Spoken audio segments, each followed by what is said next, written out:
Hey everybody, this is Ron, and welcome back to my Dune comic reviews. First of all, I want to apologize for the long delay. I had a lot of things going on in my personal life, new job, new baby, very busy. But I'm going to try to get back on track with my Dune coverage, so I thought I'd do a big catch-up video covering House Harkonnen issues 6 through 10. And if you want to catch up with all of my Dune comic book reviews, I have a playlist linked in the description. Okay, so with all that being said, let's dive into issue 6 of House Harkonnen. It starts out on Arrakis with Liet and his friend Warwick, and I've said this in my novel reviews of this prequel trilogy, but some of my least favorite parts of those books were the Arrakis sections, funnily enough. But it works a little better for me in comic book form because the tone is very different. The actual art or the cartooning has a slightly humorous bent to it, and at first that doesn't seem like it would fit with the Dune material, but I understand why they made this choice because as much as I love Dune, it is a pretty dry and serious series of books, so they wisely added some personality and life to it with the comics to make it fit with this visual medium. And it's not like it's goofy, it's just little reactions from the characters, like these panels, for example, that make it a little more fun and a little less drab. So overall, it's a good idea to do this kind of stuff. But that doesn't mean the whole issue is like that, because aside from this opening, it's a pretty brutal read. Raban returns to Lankavile after slaughtering the fur whales, and right after a huge avalanche, he raids a village and kills one of the prominent members in front of his father, Abelard. And it's really tragic to watch his parents react to his evil behavior, not knowing how they went so wrong with their son. This issue is also the final breaking point for Leto and Kylea.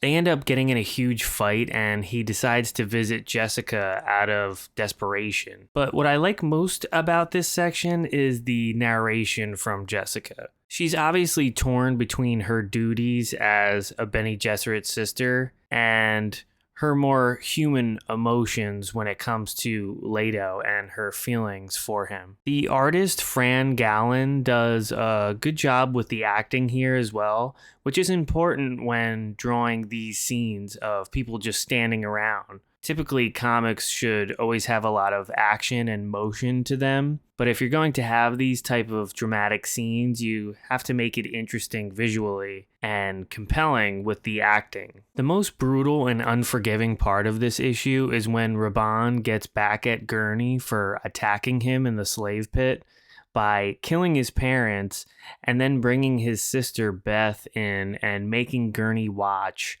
as he rapes and kills her. It's so cruel and horrifying on the page and in the book as well, and it's a moment that defines Gurney moving forward and explains why he hates the Harkonnen so much, and also how he got the Inkvine scar. Is it fun to look at and read?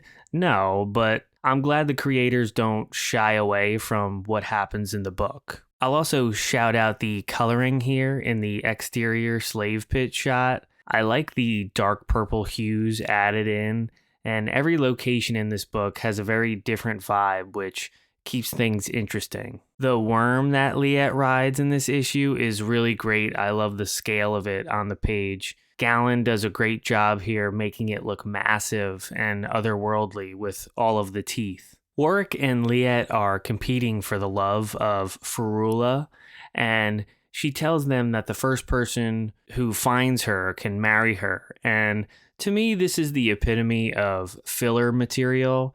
It's just a side quest, but I did feel bad for Liet when he loses. And he's still a good sport about it, which develops his character a little bit. So in one word, I'd say this issue is very tragic all across the board, but it was very well executed. Issue 7 starts out with Kater Pilru on Ix, and Prince Romber has finally given him some weapons to fight the Tleilaxu with. There are some really nice panel layouts here and some good action when Kater finally makes some progress fighting back against the Tleilaxu. Leto and Romber have such an awkward conversation about Kylea because Robert knows Leto is seeing Jessica, and even though he tries to stay out of it, he's also being protective of his sister. I gotta say, I'm not really a fan of Leto's hairdo here. I think he looks a little clean cut, and I think he's old enough to maybe have some facial hair, because that's how I always visualized Leto in the original Dune novel, but I know their portrayal is supposed to be a younger Leto, so it's not that big of a deal. I also liked the turn of events with Liet going on a journey after having his heart broken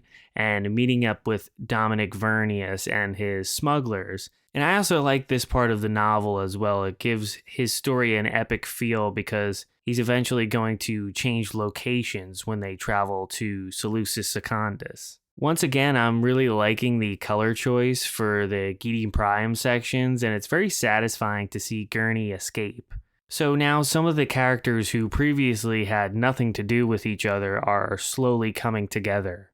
Issue 8 starts with some of the elements that I didn't love in the novel, like Kater using Ixian technology to communicate with his brother Demur, who is now a guild navigator. I just thought it was a little far-fetched, even for the Dune universe, to be able to do this with some scrap material, but oh well. I liked seeing Seleucus Secundus here. It's such a desolate planet, and the artist and colorist make this section more vibrant by giving the characters different color capes and clothes to make it less bland, and I think this is something the Dune comics have been doing better than the new movies. I do have a question about this section, and correct me if I'm wrong in the comments if you know the books better than I do, but Gurney and Liet are both on Seleucus Secundus in this prequel, and they meet and talk, so wouldn't they be familiar with each other in the original Dune novel when Liet takes Gurney, Leto, and Paul out in the ornithopters and they see a worm for the first time? The only thing I could think of is Liet is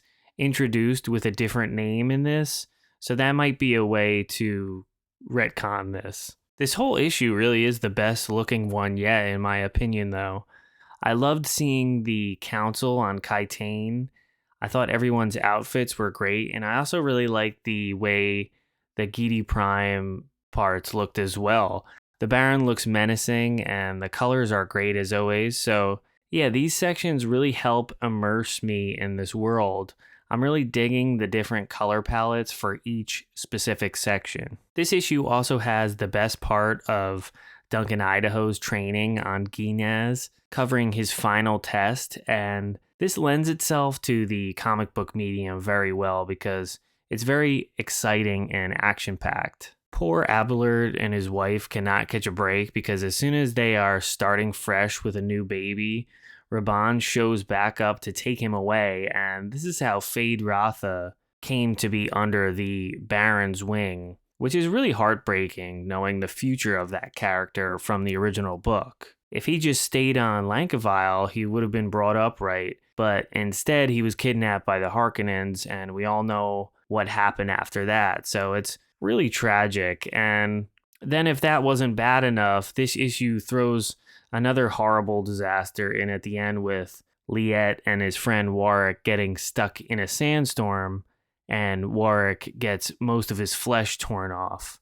But I liked all of these outcomes in the novel because it shows how cruel and unforgiving the Dune universe is. Issue 9 sees the return of Michael Shelfer, the artist who originally started this series, and it looks really good with great colors by Patricio Del Pesce. Some of the best art in the whole issue, in my opinion, is the stuff with Warwick. He looks like a corpse, and then when they wrap him up, he looks like a rotting mummy, and it was all very well done. The Abelard section was still really sad since their new baby was taken from them, and it's even more sad to know for sure that they're never getting him back from what we know of the original book. He has an idea to take the Baron's spice dash on Lankavile and use it for good, so that's not going to go well for him. The stuff with Dominic Vernius really ramps up, but just like the book, I felt it was a little anticlimactic because we go through all of this prep with him throughout the whole series, and then he just ends up dying and only taking out a couple Sardaukar soldiers. So his whole storyline was kind of pointless, in my opinion. The Ginaz section with Duncan, Idaho looked good as well. I like the environment. It sort of reminds me of Yavin 4 in Star Wars. Kater finds out what the Tleilaxu are actually up to, and they keep it very vague. We don't get to see what the axolotl tanks actually are, so I'm wondering if they actually will show it or just have him describe it instead, because it might be too gruesome to depict in the comic, but then again, they haven't shied away from the other things, so we'll see. Okay, moving on to issue 10, which I think is my favorite of the bunch here that I'm reviewing. And I'll say it again, I think the comics have a lot more style and flair than the movies. I love this guy's pirate style getup on this final section with Duncan, Idaho being kidnapped. And it was an exciting way to start the issue. I also love the huge doors Gurney walks up to as he makes his way to Castle Caladan to meet with Leto. Shelford does a great job with the creature designs, especially the Leza tiger that Dune fans might know from the book Children of Dune, the third novel in Frank Herbert's original Dune series. I love the big vampire fangs, and I also like the design of Gidi Prime as always.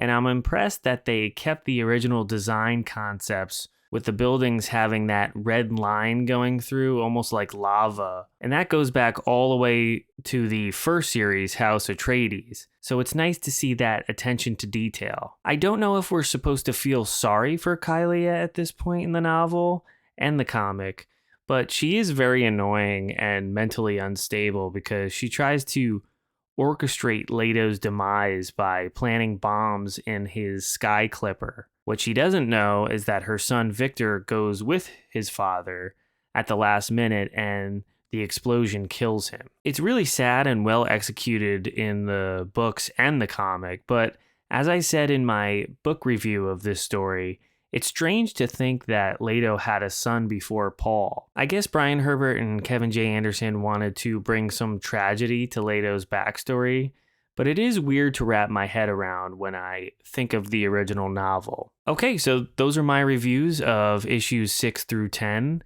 and I'll be back with another video covering the final 2 issues, and that wraps up House Harkonnen. I've been enjoying it so far, and I hope you guys have been enjoying it as well. Please be sure to like and subscribe if you're enjoying this content, and thanks for watching.